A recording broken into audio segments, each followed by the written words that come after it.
Hello, welcome back to my channel. You've caught me in the moment of drawing out the islands and the beach and the scene that you can just see at the top there. And I'm using the pencil to get the angles correct. I'm trying to see how many islands fit into the headland and where they lie and all of that sort of thing. You can see I was doing an angle there. And I'm drawing this sketch out. This is on a good piece of watercolour paper because there were those islands and information going on in the background that was a little bit complicated, and I didn't want to just dive in with a brush and see what happened. I actually wanted to create a bit of a more interesting composition, so I swept it round. And here you'll see I'm actually noting in 3 little people that were on the beach. And the reason I did that was because I thought it gave a scale, a feeling of the size and the scale of this picture. I don't often put people in, but this picture definitely felt like it needed some people. So I've planning out my islands,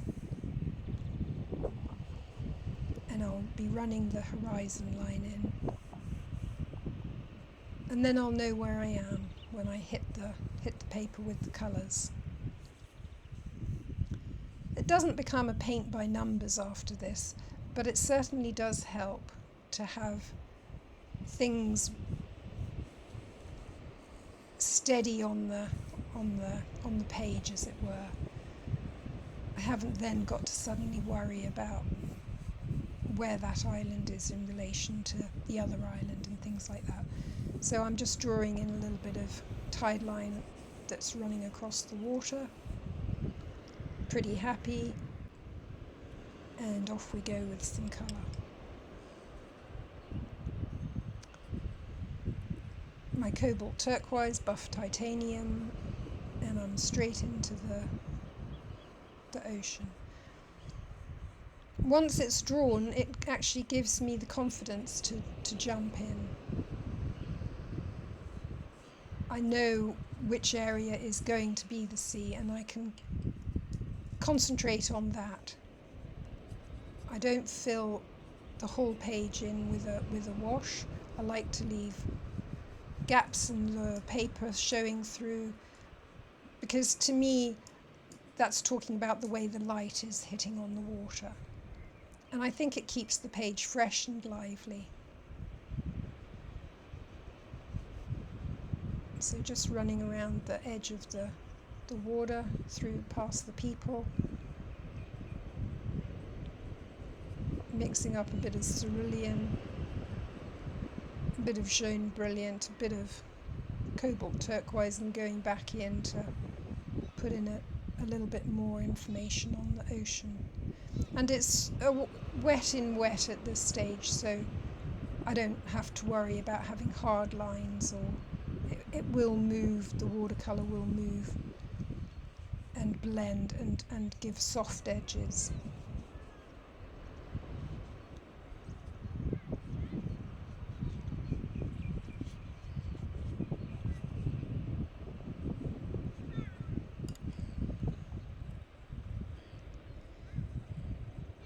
This is a natural Sienna, and I'm going in with that onto the rocks in the distance now.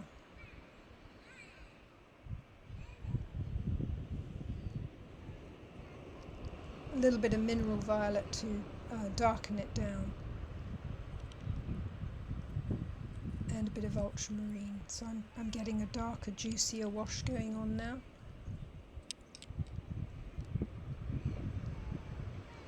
And these will be some of my darkest darks. So I've gone from a light value in the water to a dark value in the rocks and the land. So we've already got contrast happening.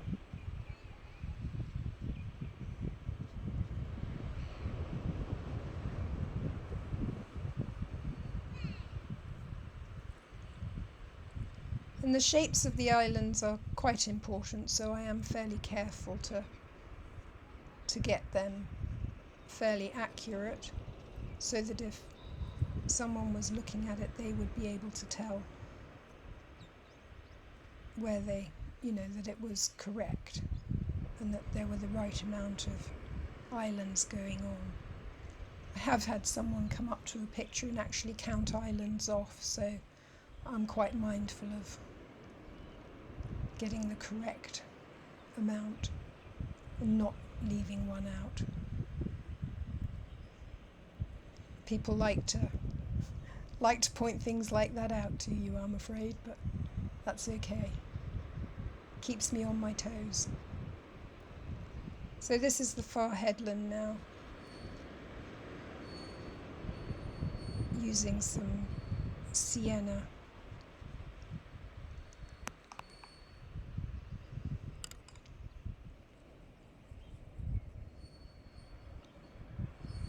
Just picking up that little bit of dark that was bleeding into the water. I can use it as a shadow, or there's always a little bit of dark shadow cast from a rock onto the water. It sort of reflects it back. So it wasn't a mistake, it sort of helped that part of the painting. And then this is a darkish green, using some sap green and some ultramarine blue, because the far island actually has vegetation on it.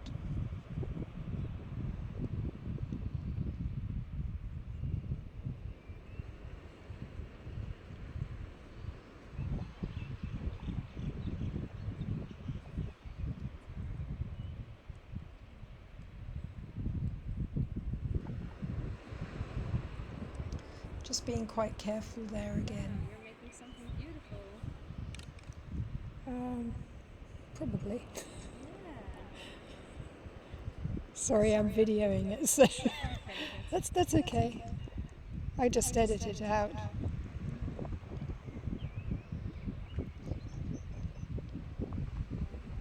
Very beautiful. Thank you.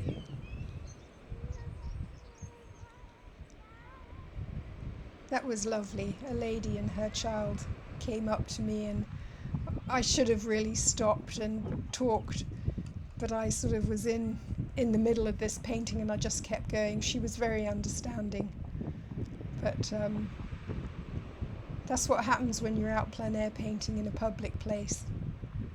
And maybe next time I will remember to stop the video, turn everything off, have a wee chat, or just keep it all running and, as I said, to edit it out. But I didn't feel it warranted editing out.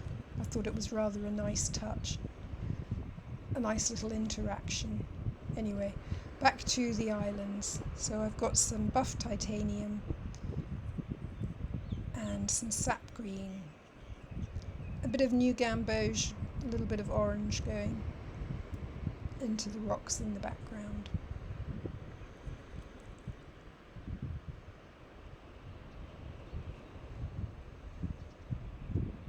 This is all fairly straightforward, really. It's just observing what's in front of me and putting it down on the paper, trying to get the equivalent in watercolour onto the page.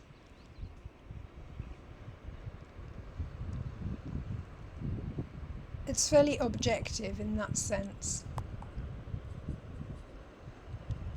although I hope that there is a subjective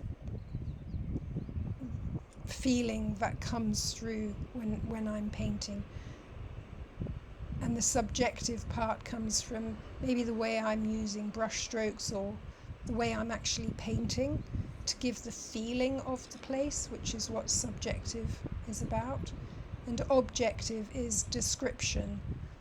So I'm doing both. I'm doing the description, objective drawing, but I'm hoping that the subjective emotional feeling comes through in the way I put the paint down and the way I put the brush mark in. That's certainly my my aim is to get to that stage of the two become blended together, the subjective and the objective. So this is now putting in the reflection shadow from the headland into the end of the bay. The water was really calm, and the green, it was really quite dark green back in the corner there.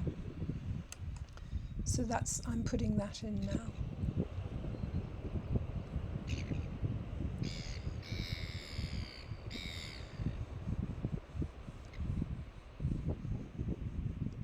And it begins to give me the feeling of depth, like that's going back into the picture and then running along the foreground.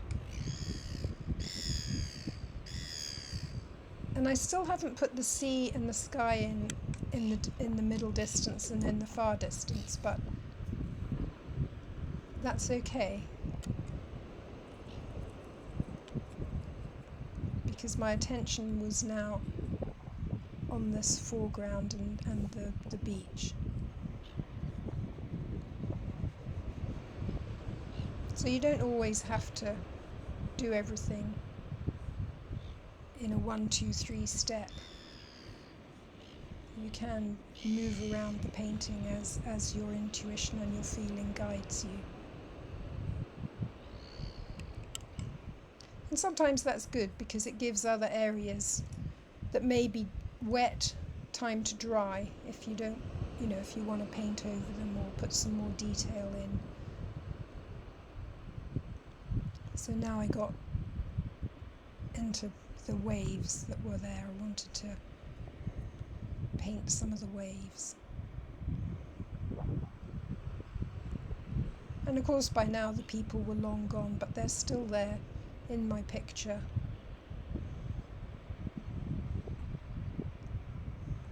Giving a scale to the whole thing.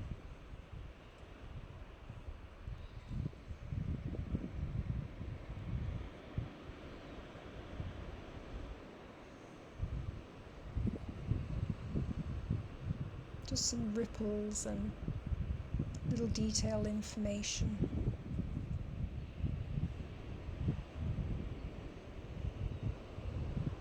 And I've still got some quite nice areas that I left in that water to where the light will be sparkling off. And now I'm going into the water in the background, which is slightly cooler grayer because it's further away. Less detail, it's more sort of just less going on because it is in the distance.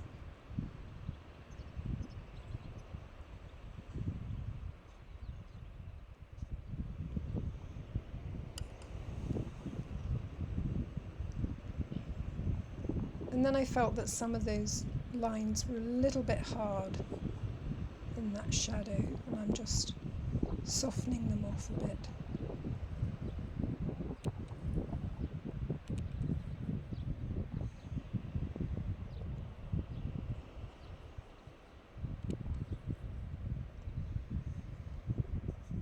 And a bit of sky.